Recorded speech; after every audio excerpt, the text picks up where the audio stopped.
Hello दोस्तों, कैसे हो? आपका स्वागत है त्रिपान स्टडी सेंटर में। यहाँ जो हम करने जा रहे हैं काफ़ी महत्वपूर्ण उपन्यास है झांसी की रानी लक्ष्मीबाई। ये कक्षा बीए वाले स्टूडेंट के लिए जो फर्स्ट ईयर में सेकेंड सेमेस्टर में है उनके लिए काफ़ी महत्वपूर्ण है और इन्हीं के लिए जो है ये वीडियो काफ़ी महत्व रखेगा। हम इसमें जो है रानी लक्ष्मीबाई के विषय में विस्तार पूर्वक चर्चा करेंगे और हर एक पहलू पर विचार करेंगे जो काफ़ी महत्वपूर्ण रहेगा। रानी लक्ष्मीबाई के बारे में हर एक बात का जो है यहाँ पर एनालाइज होगा और आपको समझाया जाएगा, तो ये काफ़ी महत्वपूर्ण रहेगा।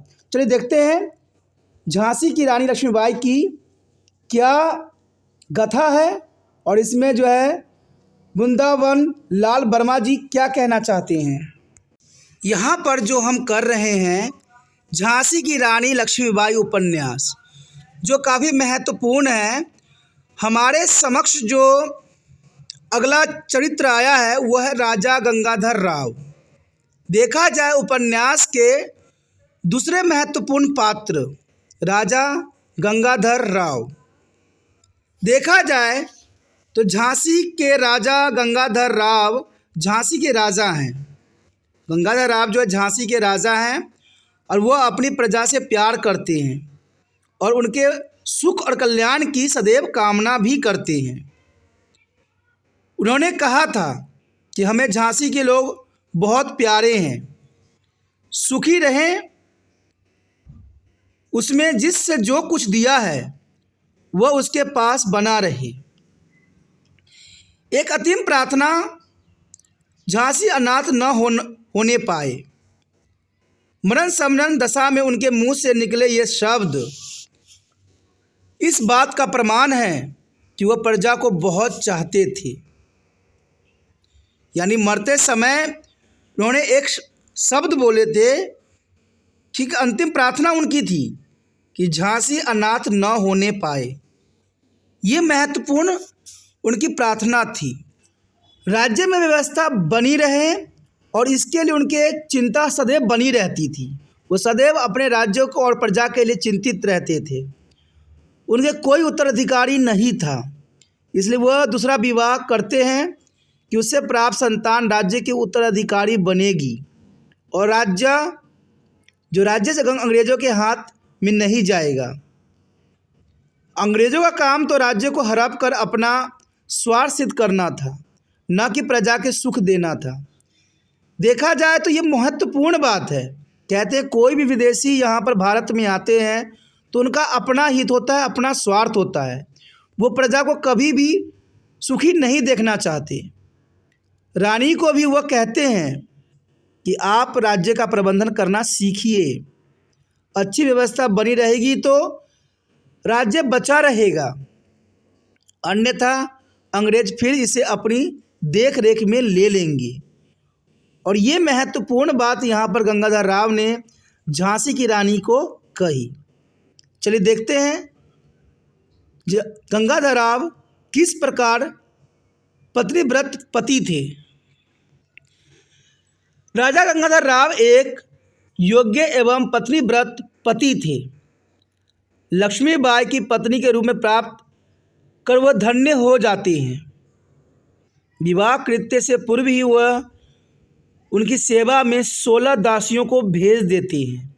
यानी शादी होने से पहले ही, विवाह होने से पहले ही वो झांसी की रानी के लिए 16 दासियों को भेजते हैं और उन्हें अपनी पत्नी के प्रत्येक इच्छा का पूरा ध्यान भी रखते हैं। वो उसके विरुद्ध रानी को रोकते नहीं हैं। रानी महिलाओं को शस्त्र शिक्षा और सैनिक प्रशिक्षण दे रही है और स्वयं भी घुड़सवारी व बंदूक चलाने में व्यस्त रहती है। इसमें उन्होंने कभी भी बाधा न डाली। यानी कभी भी राजा गंगाधर राव ने अपनी पत्नी झांसी की रानी के कार्य पर कभी विघ्न नहीं डाला। रानी को नाच रंग नाटक आदि पसंद नहीं तो वो उसे अपने साथ नृत्यशाला में जाने के विवश भी नहीं करते हैं। यानी कभी भी जो है अपनी पत्नी को विवश नहीं करते हैं कि वो भी उनके जैसे करे। वो इलिस कहते हैं, मेजर साहब, हमारी रानी में ऐसे गुण हैं कि संसार में बड़े बड़े मर्द उनके पैरों के धूल को अपने माथे में चढ़ाएंगे, और इनका ये शब्द पत्नीव्रत पति होने का प्रमाण प्रस्तुत करता है। उसके पश्चात देखें तो राजा गंगाधर राव एक शुद्ध वत्सलता भी थे। इसका अर्थ ये है कि राजा गंगाधर राव की सबसे बड़ी आकांक्षा पुत्र प्राप्ति की थी, यानी शुद्ध प्राप्त करना चाहता था। शुद्ध का अर्थ होता है पुत्र। इसलिए उन्होंने प्रौढ़ अवस्था में दूसरा विवाह किया, क्योंकि उस समय वो वृद्ध थे, तो उस अवस्था में भी उन्होंने दूसरा विवाह किया। रानी लक्ष्मीबाई से जब उन्हें पुत्र प्राप्ति होती है तो उनकी प्रसन्नता का ठिकाना नहीं रहता है। वो सारी झांसी में पुत्र जन्म के उत्सव और आयोजन करते हैं, किंतु जब 3 मास पश्चात ही पुत्र की मृत्यु हो जाती है तो बहुत ही शोककुल हो जाती हैं। पात्र शोक में व्याकुल होकर बीमार भी पड़ जाते हैं। यानी गंगाधर राव अपने पुत्र की मृत्यु का जो है सदमा सह नहीं पाते हैं और वो भी बीमार हो जाते हैं। वही बीमारी उनकी मृत्यु का कारण भी बन जाती है, और मृत्यु से कुछ दिन पूर्व वो अपनी उसी इच्छा की पूर्ति के लिए अपने संबंधी के एक पुत्र को गोद भी ले लेती हैं। यानी देखा जाए तो दामोदर को गोद ले लेते हैं। एलिस के समक्ष उनकी प्रशंसा में भी वो कहते हैं, मेजर साहब, दामोदर राव बहुत सुंदर है, बड़ा होनहार है।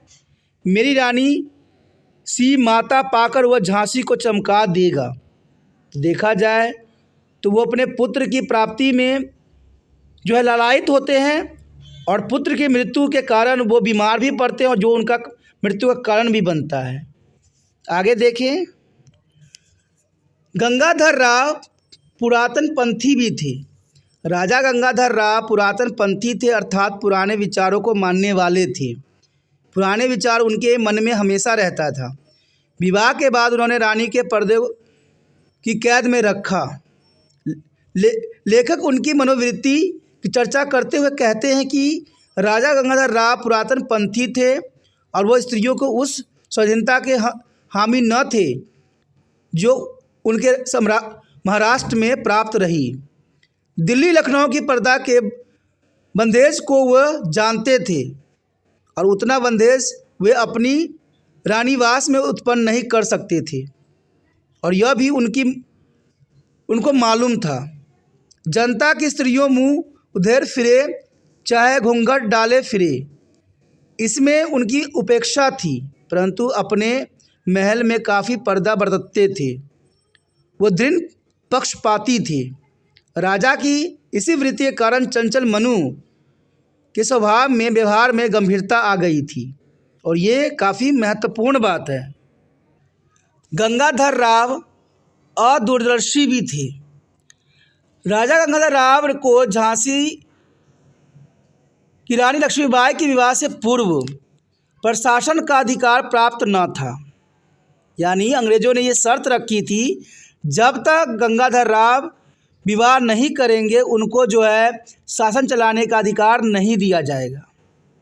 यानी देखा जाए तो लक्ष्मीबाई से विवाह से पूर्व जो है शासन का अधिकार प्राप्त जो था गंगाधर राव को नहीं था, और उसके लिए उन्होंने प्रयास भी किए, किंतु इसके लिए उन्हें बहुत कीमत चुकानी पड़ी। अंग्रेज़ फौज झांसी में रखनी पड़ी, और 2.5 लाख वार्षिक आय वाला झांसी का राजा का एक भाग अंग्रेज़ों को देना भी पड़ा। कहते हैं ये बहुत बड़ी रकम थी उस समय। इसी कारण अंग्रेज़ को झांसी में रहने का अधिकार मिला हुआ था। इसी से उन्हें झांसी को हड़पने में सुविधा भी प्राप्त हुई। बाद में खुदाबख्श को देश से निकाल देना, नवाब का महल छीनना आदि भी उनकी दुर्दशा के ही उदाहरण हैं, क्योंकि ये आगे चल के बहुत ही घातक सिद्ध हुए। खुदाबख्श हो या नवाब हो, ये अंग्रेज़ों से मिलकर झांसी को बर्बाद करने में अपना महत्वपूर्ण योगदान दिया। नवाब इसी कारण अंग्रेज़ों से मिल गया और झांसी के पतन में हिस्सेदार भी बना। नाटकशाला में रुचि रखने के कारण उनमें विलासिता और आवश्यकता भी बढ़ती चली गई। मरते समय उन्हें अपने किए पर पछतावा का भी अनुभव अवश्य हुआ, किंतु कहते हैं जब समय हाथ से निकल चुका होता है तो हम कुछ भी नहीं कर सकते। यानी अब पछतात होत क्या जब चिड़िया चुग गई खेत। तो यही बात आपके लिए भी लागू होता है कि आप समय रहते ही अपने एग्ज़ाम की तैयारी कर लें, अभी से पढ़ना अच्छे से स्टार्ट कर दें, क्योंकि आपके लिए त्रिपान स्टडी सेंटर तो है ही है। जितना हो सकता है यहाँ से त्रिपान स्टडी भी कोशिश करता रहेगा। तो सोचिए नहीं, जितना हो सके अपने एग्ज़ाम की तैयारी में खुद को लगाइए और पछताइए मत, क्योंकि पछताने से कुछ नहीं होता है। कहते हैं पछताने वाला व्यक्ति आगे कुछ कर नहीं सकता। कभी पीछे मुड़िए मत, सिर्फ आगे की कल्पना कीजिए। तो इसी के साथ हमारा ये टॉपिक ख़त्म हो जाता है, जो काफ़ी महत्वपूर्ण है। आगे हमारे समक्ष बहुत ही टॉपिक रहेगा महत्वपूर्ण, तो आप बने रहे त्रिपान स्टडी सेंटर के साथ। और जितना हो सके शेयर ज़रूर करें, क्योंकि शेयर ही दूसरे बच्चों का केयर है। पहली बार मेरे चैनल पे आए हो, पहली बार वीडियो देख रहे हो, समझ में आ रहा है, अच्छा लग रहा है और चाहते हो कि और भी वीडियो आपको इसी प्रकार प्राप्त होता रहे, जनरल सी बात है दोस्तों, चलो सब्सक्राइब कर अपने मोबाइल में सेव करें, क्योंकि यहाँ पर त्रिपान स्टडी सेंटर बहुत ही महत्वपूर्ण चैनल आपके लिए है। यहाँ पर 6th क्लास से लेकर MA तक के बच्चों के सारे वीडियो उपलब्ध है। कहते हैं समय समय पे आपको हर एक वीडियो मिलता रहेगा, तो इसके लिए सब्सक्राइब करके रखना भी आपको ज़रूरी है। सब्सक्राइब नहीं कीजिएगा तो नोटिफिकेशन आपको नहीं मिलेगा और आप कई पेपरों में जो है कई वीडियो से अनभिज्ञ रह जाइएगा। सोचिए नहीं, अभी त्रिपान स्टडी सेंटर को सब्सक्राइब करके अपने मोबाइल में सेव कीजिए।